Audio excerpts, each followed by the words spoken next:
Hi, I'm Cindy Neuschwanger. I grew up on a farm in rural Wisconsin. Sauk City is in south central Wisconsin. I had an older brother and a younger sister.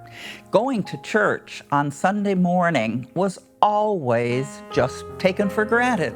There was never a question about, are we going to go to church today? It was always just understood. My mother taught a Sunday school class, and my father was the Sunday school superintendent, and we just always went to church.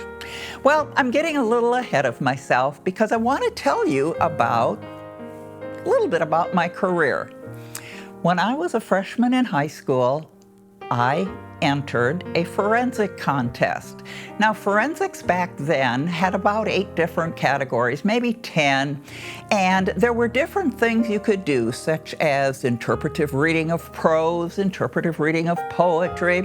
Well, when my brother, who's 3 years older than I am, was a junior in high school, he entered the forensics with his 8-minute original oration, and he went all the way to state and won an A.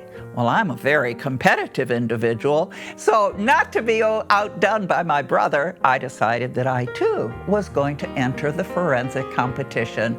And of course, of all things, I had to do it with an 8-minute original oration. I was very blessed in the fact that I did win at the state level. And I was asked by the local radio station to come and give my original oration on the air. Well, the radio station absolutely intrigued me. I had never been inside a radio station. I didn't know what took place, but I was just thrilled with what I saw. And after that original time that I spent at the radio station, I looked for every opportunity I could to get back to the radio station, just to be in that environment. Well, living on a farm about 10 miles from town, getting into town, which was Sauk City, Wisconsin, was not an easy, everyday thing. However, on Saturday mornings, my dad would take a grist to town to have it ground into feed for the farm animals. And if I had my chores all done in time, I could go along and he would let me off at the radio station. Well, I developed a real rapport with the fellas at the station. They loved having me come. That's because I did a lot of their legwork for them. I would pull their music, the albums or the 45s that I wanted to hear. I would also pull the news for them, which meant pulling the weather forecast and so forth. And I just loved being kind of like a Girl Friday to the announcers. Well, at one point, when I found out that one of the announcers was going to be leaving for another occupation, the manager actually told me that if I got my 3rd-class engineer's license, he would hire me. Oh, this sounded absolutely wonderful. Now, I was still only a high school student, about 13 or 14 years old. But I studied the manual that the manager had given me, and I'll never forget, I boarded a Greyhound bus at 1:20 in the morning from town. My dad had taken me into the Greyhound station. Well, actually, it was a restaurant where the Greyhound stopped. And I got on that Greyhound and went through Milwaukee all the way to Chicago, which was the closest office for the Federal Communications Commission. And I had to pass an FCC exam in order to get my 3rd-class license. Well, can you imagine a 13 or 14-year-old kid getting on a bus at 1:20 in the morning by herself, going to Chicago, having no idea where the federal building on Dearborn Street was in relationship to where the bus depot was? But I actually got myself to Dearborn Street, and I got myself to the floor where I was able to take the test. And then by God's grace, I was able to get back to the Greyhound station, back to Sauk City, and then I had to wait because, of course, the test results were not made known immediately. Well, I guess it was about a week or maybe 2 weeks later when I found out that I actually had my third class license, my FCC license. It came in the mail. That little blue piece of paper was so important to me. I actually had it framed and was so thrilled to have obtained that license. I did start working for the radio station, but back then, in the late 60s, going 10 miles from the farm to town was a major event. So I was able to obtain an apartment close to where the radio station was. And I would walk back and forth to school, to work, and to my apartment. Now, don't think for a moment that this 13-year-old kid had all the freedom of just what it would sound like to have your own apartment. Every night, and my shift was from 5 in the afternoon until 11 at night. And every night, my mother would wait up for me and expect me to call her so that she knew that I was home safely before she went to bed. Well, every night during my shift, she would make a list, frankly, of my mistakes, words that were mispronounced, grammatical errors that she caught. She had been a school teacher for 10 years before she and my father were married, and one thing she knew, and that was correct pronunciations and words and grammatical words and errors. So I used to hate those conversations because she would let me know all the errors that I made. Well, what 13 or 14-year-old kid wants to hear their errors? I certainly didn't. But as I look back on it now, how thankful I am that my mother corrected me and taught me there is a proper way to say a word and an improper. For instance, the word nuclear. Don't put an extra U in it. It's not nuclear. Just like absorber. A shock absorber absorbs shock. It's not a shock absorber. And those were the types of mistakes that my mother would let me know.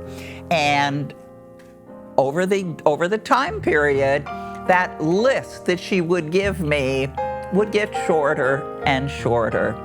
Well, I worked at the radio station throughout my high school career. In fact, my senior year in high school, I even took on a part-time job because I knew that in order to have a career in broadcasting, I was going to need to have something that a lot of men did not have. Now, keep in mind, there were no male voices on the air back in the late 60s. Excuse me, there were no female voices. I misspoke. No female voices on the air back in the 60s. They were all men. And I knew that if I wanted to have a career in broadcasting, I was going to need something that not all of the men had. Well, I was a proud holder of a third-class license, which served me well at a small market FM station. But if I wanted to work at a larger station that required a first-class license, if I wanted to be an announcer, they would have two positions. They would have one position for an announcer, and then they would have one position for an engineer. But I decided that if I got my first-class engineer's license, I could save a radio station a lot of money by just having one person in that position who had both a voice and the license. When I graduated from high school, I went to Dallas, Texas, to Elkins Institute of Radio and Technology. I was the first girl to enroll there. And when I got my second-class license, which was followed by my first-class engineer's license, I was told that I was the youngest female in the United States to ever have a first-class engineer's license. Well, My husband used to tease me. He'd say that and a quarter would buy a cup of coffee. But I was pretty proud of having my first-class license. I went back to Wisconsin and worked at WVLR in Sauk City, Wisconsin. I also worked at WDUZ in Green Bay, Wisconsin, and there I was able to meet some of the Green Bay Packer players, thus my being a Green Bay Packer fan to this day. Anyway, my first interview was with big number 69, Ray Nitschke. Now, anyone who knows the Packer history from the 60s knows who Ray Nitschke was. Anyway, I worked in Green Bay for a while and then moved on to Burlington, Iowa, where I worked at KYND, and I was known as Miss Cindy, the kind country girl. That's where I started my love for country music, and I became very much entrenched in the country music scene, having emceed shows with a lot of the artists from back then, including Johnny Cash and Charlie Pride and the Statler Brothers and Loretta Lynn, and later on Barbara Mandrell, and all those names of people that I used to work with, because I would travel wherever I was needed, wherever I was hired, to do a country music show. I would do my show on the radio in the morning. I always had the sign-on shift at KYND. And then I would travel wherever I needed to be, whether it was Hannibal, Missouri, or Des Moines, or wherever, to MC, many times an outdoor fair, sometimes an auditorium show, and I did a lot of shows back then. Of course, all decked out in what we today would call sparkly cowboy suits. Anyway, I had several different ones and varied my stage presence with different cowboy attire. Excuse me, cowgirl attire. When I left KYND, I went back to Wisconsin and I worked at WMAD and started doing tours of Nashville. We would have the local bus company that we would hire. We would, of course, advertise on radio, and we would leave the area on Friday night, and I'll never forget the price. It was $69 a person. And for that $69, an individual could buy passage on the bus, admission to the Country Music Hall of Fame in Nashville, admission to the Grand Ole Opry in Nashville, and of course the bus ride home on Sunday. So basically what it amounted to was a weekend getaway for the working person who did not have to miss any work but could actually see the Grand Ole Opry in person, and we did that for $69 a person. That was a very popular trip by many people back then. Well, after I left WMAD, I went back to WVLR in my hometown, and I worked at the radio station there, both on the air, and I expanded my capabilities a little bit by selling advertising to the local merchants. It was there that I got a much better idea of what it took to make the radio station productive. And that wasn't just the programming, but the advertising dollars that came in. And I used to enjoy making commercials before I would even go into a business. And I would do it with a lot of sound effects or music. And then I would go into the place of business and I would say something like, I've been thinking about you and I've come up with a way to, whatever it was, move that rack of dresses that is on sale, or bring people in to enjoy the food that you have for sale, whatever the business was. And then I would hit the button and play a commercial. And of course, everybody loves to hear their own name. And if it was a well-produced commercial, I was usually able to sell the advertising, which I thoroughly enjoyed doing.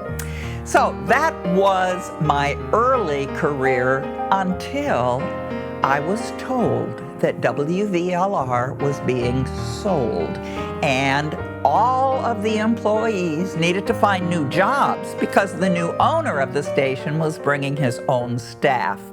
Well, through a series of events, I found 3 individuals who were investors, and the 4 of us purchased a radio station, and on my 26th birthday, I signed the papers to buy WCCI in Savannah, Illinois.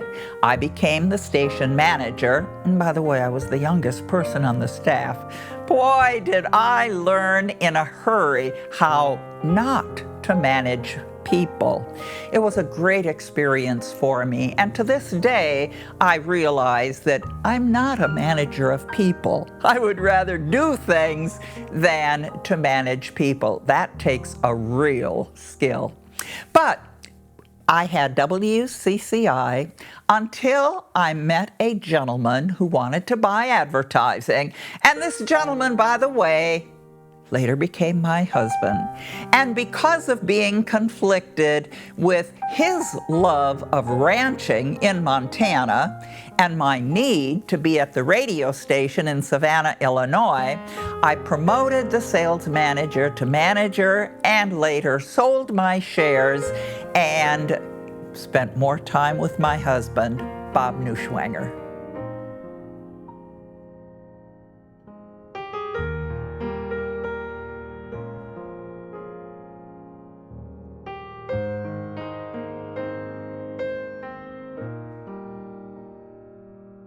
Just a wonderful memory of mine of Mrs. Neuschwanger is when I was a young man and I would give speeches at school, or even as a young preacher learning to give devotionals and then learning to preach.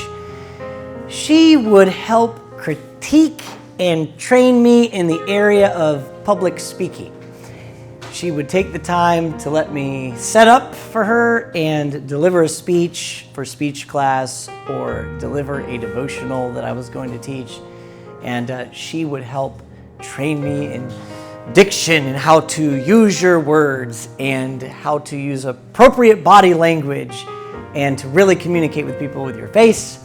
And boy, she was a good teacher. And I can't say enough about how much I appreciate her putting that into my life.